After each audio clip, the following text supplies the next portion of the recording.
बहुत समय पहले की बात है। एक सुंदर घाटी में एक नेक दिल लड़की जैनब अपनी माँ के साथ रहती थी। वह बहुत गरीब थी, लेकिन उसका दिल सोने जैसा था।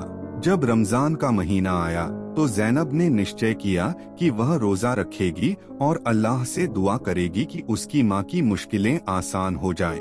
एक रात जब जैनब तहज्जुद के समय दुआ मांग रही थी तो जैनब ने देखा कि एक सुंदर नूरानी परी उसके सामने खड़ी है। उसका लिबास चमक रहा था और उसके चेहरे पर रोशनी थी।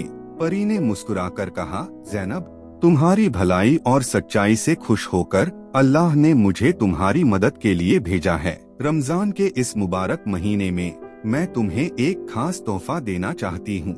जैनब ने हैरानी से पूछा, कौन सा तोहफा? परी ने कहा, यह एक जादुई रोटी है। जब भी तुम इसे तोड़ोगी इसमें से ताजा खाना निकलेगा, लेकिन याद रखना यह रोटी तभी चलेगी जब तुम खुद से पहले दूसरों को खिलाओगी।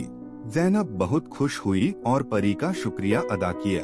अगले दिन सुबह उसने सहरी में अपनी माँ के साथ खाने के लिए रोटी तोड़ी तो उसमें से गर्मागर्म खाना निकल आया। वह हैरान रह गई। फिर उसने सोचा, क्यों न किसी और को भी खिलाया जाए। उसने अपने पड़ोस के अनाथ बच्चों को बुलाया और उन्हें भी खाना खिलाया। जैसे ही उसने दूसरों को खिलाया, जादुई रोटी में खाना बढ़ता गया और वे सब पेट भरकर खा सके। यह खबर पूरे गांव में फैल गई कि जैनब के पास रमजान की बरकतों से भरी जादुई रोटी है।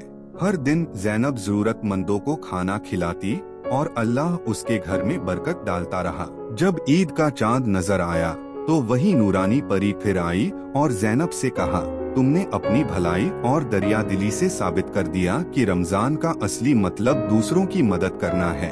अब यह जादुई रोटी हमेशा के लिए तुम्हारी रहेगी ताकि तुम कभी किसी को भूखा न देखो। जैनब खुशी से झूम उठी और उसके बाद उसका घर हमेशा खैर और बरकत से भरा रहा। वह हमेशा दूसरों की मदद करती रही और पूरा गांव रमजान की रोशनी में चमकता रहा।